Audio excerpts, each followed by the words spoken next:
सावन के तीसरे सोमवार उज्जैन में बाबा महाकाल ने गणेश स्वरूप में अपने भक्तों को दर्शन दिए। रात 2:30 बजे बाबा महाकाल के पट खुले। ओमकारेश्वर का नर्मदा जल से बाबा महाकाल का अभिषेक किया गया। अभिनेत्री रूपाली गांगुली ने भी बाबा महाकाल के दर्शन किए। देखिए एक खास रिपोर्ट। आज श्रावण माह का तीसरा सोमवार है। उज्जैन के महाकालेश्वर मंदिर के सभा मंडप में वीरभद्र के कान में स्वस्ति वाचन कर चांदी का पट खोला गया। कपूर आरती की गई। नंदी हॉल में नंदी का स्नान, ध्यान, पूजन किया गया। जल से भगवान महाकाल का अभिषेक करने के बाद दूध, दही, घी, शक्कर, शहद और फलों के रस से बने पंचामृत से पूजन किया गया।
भगवान महाकाल का रजत चंद्र, त्रिशूल, मुकुट, आभूषण के साथ भांग, चंदन, ड्राई फ्रूट से श्रृंगार कर भस्म चढ़ाई गई। शेषनाग का रजत मुकुट, रजत की मुंडमाल और रुद्राक्ष के साथ साथ फूलों की माला भगवान महाकाल ने धारण की। विनायक चतुर्थी होने के कारण भगवान महाकाल का गणेश स्वरूप में श्रृंगार किया गया। टीवी कलाकार अनुपमा ने भी भोलेनाथ के दर्शन के लाभ लिए। रूपाली गांगुली ने कहा कि बाबा महाकाल का मंदिर मेरा मायका है, यहीं से सीरियल मिला। सावन सोमवार को मुझे बाबा के दर्शन मिले, इससे ज़्यादा और क्या ही सौभाग्य हो सकता है। बुलावा आया था तो मैं पहुंच गई और ये लास्ट मिनट प्लान था, ये नहीं कि पहले से कुछ प्लान किया था। मैं आ गई यहाँ पर। फिर मुझे हर 3 महीने में आती हूँ, तो अब लोग जान ही गए हैं, जैसे ये एक किस्म से मायका ही हो गया है। तो मुझे लेकर आए। फिर मैं वहाँ पीछे बैठी हुई थी बस मारती में, और फिर मुझे देखकर यहाँ पर आगे ले आए कि दर्शन के लिए आई हूँ।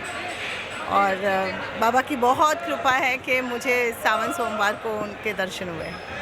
अनुपमा ही है और बाबा का दिया हुआ है। मैं हमेशा कहती हूँ कि मैं मंदिर में बैठी थी जब मुझे बस आरती करके मंदिर में, और जहाँ आज बैठी थी फिर से वहीं बैठी थी, उसी जगह पर बैठी हुई थी। और मुझे अनुपमा के लिए फ़ोन आया था, तो मैं अनुपमा को बाबा की कृपा समझती हूँ, उन्हीं का आशीर्वाद समझती हूँ। और अनुपमा के माध्यम से मैं लोगों तक पहुँच पा रही हूँ, उनका कुछ काम कर पाती हूँ, तो ये मेरे लिए बहुत किस्मत की बात है। पंडित आशीष गुरु ने बताया कि गुजरात और महाराष्ट्र में आज से श्रावण का पहला सोमवार माना जाता है। श्री महाकालेश्वर मंदिर की पूजा पद्धति में महाराष्ट्र के पंचांग का उपयोग किया जाता है। यही कारण है कि आज बाबा महाकाल के दर्शन करने के लिए गुजरात और महाराष्ट्र से भी हजारों की संख्या में श्रद्धालु धार्मिक नगरी उज्जैन पहुंचे। सोमवार का दिन बाबा महाकाल का, और आज बाबा महाकाल के दरबार में भस्म आरती। जो भक्त साल भर बाबा महाकाल का दर्शन का इंतजार करते हैं, सोमवार का इंतजार करते हैं, आज वही सोमवार बाबा महाकाल का है। और भक्त लोग बाबा महाकाल के दर्शन कर अपने आप को धन्य मान रहे हैं। बाबा पे दूध, दही, घी, पंचामृत से महाअभिषेक किया जा रहा है। भगवान महाकाल पर भांग चढ़ाई जा रही है। लाखों भक्त लोग बाबा महाकाल के दरबार में आए, क्योंकि आज ऐसे गुजरात और महाराष्ट्र संप्रदाय का पहला सोमवार भी है, इसलिए पूरे विश्व के लोग बाबा महाकाल के दरबार के अंदर हैं और बाबा के दर्शन पाकर अपने आप को धन्य मान रहे हैं। जय महाकाल। बाबा महाकाल की पूजा रात 2:30 बजे से भस्म आरती से शुरू हुई। इस दौरान मंदिर परिसर जय महाकाल और जय भोले के नारे से गूंज उठा। Bureau report, MP news, Ujjain.